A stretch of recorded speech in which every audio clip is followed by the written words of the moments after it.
საქართველოს 2025 წლის იანვარში მანდარინის ექსპორტიდან 1.300.000 ამერიკული დოლარის შემოსავალი მიიღო. უფრო კონკრეტულად წელს საქართველოსდან 1.300.000 2163 ტონა მანდარინი გავიდა ექსპორტზე, რაც თანხაში 91.4%-ით ნაკლებია, მოცულობაში კი 91.7%-ით. ექსპორტირებული მანდარინის 70% რუსეთზე მოდის, სადაც 993.400 დოლარის 1523 ტონა მანდარინი გაიყიდა. ზოგადად იანვარში ქართული მანდარინი მხოლოდ რუსეთსა და სომხეთში გავიდა. სომხეთში 333.300 დოლარის 629 ტონა. რაც შეეხება სრულ სეზონს 2024 წლის ნოემბერ-დეკემბერში ექსპორტზე 19.100.000 დოლარის 22.575 ტონა მანდარინი გაყიდა, რაც 25%-ით ნაკლებია 2023 წლის მაჩვენებელზე. BMG დაინტერესდა რა გახდა მასშტაბური კლების მიზეზი. აჭარის სოფლის მეურნეობის სამინისტროს აგრარული დეპარტამენტის უფროსი ლევან ბულქვაძე ამბობს, რომ შემცირების მიზეზი მოსავლის ნაკლებობა, რაც ეგრეთ წოდებული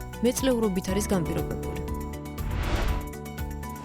2024 წელს საქართველოს კოსმეტიკის იმპორტით 13.8%-ით გაიზარდა. ოფიციალური მონაცემებით გასულ წელს საქართველომ 84.500.000 დოლარის კოსმეტიკური საშუალებები შეიძინა. მაშინ, როდესაც 2023 წელს ქვეყანას 74.200.000 დოლარის კოსმეტიკა ჰქონდა შეძენილი. ქვეყნისთვის მთავარი საიმპორტო ქვეყანა საფრანგეთია. ის საქართველოს კოსმეტიკის მთელ იმპორტში 26% შეადგენს. ქვეყანამ გასულ წელს 21.900.000 დოლარის კოსმეტიკა შეიძინა. მაშინ, როდესაც 2023 წელს ანალოგიურ პერიოდში საქართველოს 14.600.000 დოლარის კოსმეტიკა ჰქონდა ნაღვაჭრე. არსებული მონაცემები ცხადყოფს, რომ ქვეყანას ამ ბაზარზე იმპორტი 50%-ით გაეზარდა. ღვინის კომპანიებში აცხადებენ, რომ იანვარში რუსეთში ღვინის ექსპორტის შემცირება დროებითი მოვლენაა და მიმდინარე წლის განმავლობაში ამ ტენდენციის გაგრძელების მოლოდინი არ არის. საქმე ის არის, რომ იანვარში საქართველოსდან ღვინის ექსპორტი შემცირდა. წლის პირველ თვეს ღვინის ექსპორტით მიღებული შემოსავალი 28%-ით, გაყიდული საქონლის მოცულობა კი 34.5%-ით შემცირდა. ღვინის ექსპორტის კლების მთავარი ფაქტორი რუსეთში შემცირებული გაყიდვებია. იანვარში რუსეთში ექსპორტი 47.6%-ით შემცირდა. როგორც კომპანია ასკანელის დირექტორმა საქმის კურსის ეთერში განაცხადა, რუსეთში ღვინის ექსპორტის კლების მიზეზი შესაძლოა ისეთი ფაქტორები იყოს, როგორც არის ამინდი,ანდაც კომპანიების მხრიდან ახალ წლამდე დიდი მოცულობით გადაზიდვების გაკეთება. ირაკლი უგლოვას განცხადებით, მათი კომპანიის შემთხვევაში გასულ თვეს რუსეთში ღვინის ექსპორტი გაზრდილი იყო. კომპანია ასკანელში ასევე აღნიშნავენ, რომ ქართული ღვინის ექსპორტში რუსეთის წილი კვლავ მაღალ ნიშნულზე რჩება, რაც ბაზრების დივერსიფიცირების აუცილებლობაზე მიუთითებს.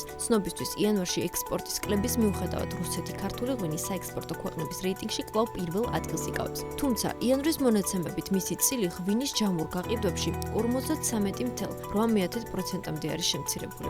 2024 წელს კი ქართული ღვინის ექსპორტის 66% რუსეთზე მოდიოდა.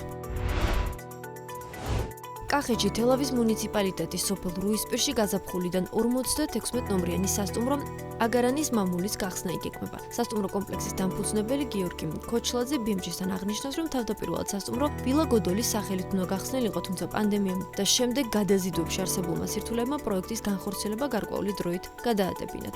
სასტუმროს გახსნის ვადისა და სახელწოდების კორექტირების პარალელურად არ შეცვლილა მისი კონცეფცია. 56 ნომრიანი კახური ავთენტური სტილის სასტუმრო მოიცავს 2 საკონფერენციო სივრცეს, 2 ბუხრის ოთახს, ბიბლიოთეკას, ლაუნჯ სივრცეებს, რესტორანს და აუზს. მის უკან ტყია, სადაც რეკრეაციული სივრცე მოეწყობა. წინ 1 ჰექტარზე ვენახია გაშენებული, სადაც 3 ჯიშის ყურძენი, შარდონე, ქისი და საფერავია. სასტუმროს მფლობელი მასაც აღნიშნავს, რომ მძიმე პოლიტიკური ვითარებიდან გამომდინარე არ იცის, რამდენად ესტუმრებიან ახალ ობიექტს მისი სამიზნე ქვეყნებიდან ტურისტები.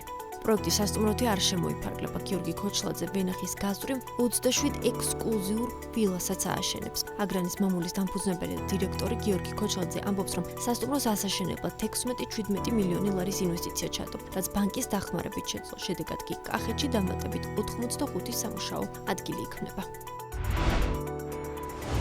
დასაქმების სააგენტოების ნაწილში აცხადებენ, რომ კომპანიების მიერ გამოცხადებული ვაკანსიების კლების ტენდენცია ნარჩუნდება. როგორც HRG-ში BMG-ს გამოცხადეს, გასული წლის ბოლო კვარტლის ტენდენცია მიმდინარე წლის დასაწყისშიც გაგრძელდა და ამ მიმართულებით კლება იანვარ-თებერვალშიც ფიქსირდება. სააგენტოს გაყიდვების დირექტორის ინგა შახბაზიანის თქმით, გამოცხადებული ვაკანსიების ყველაზე მკვეთრი შემცირება კვლავ ჰორეკა სექტორში ფიქსირდება, სადაც კომპანიები ახალ კადრებს ნაკლებად ეძებენ.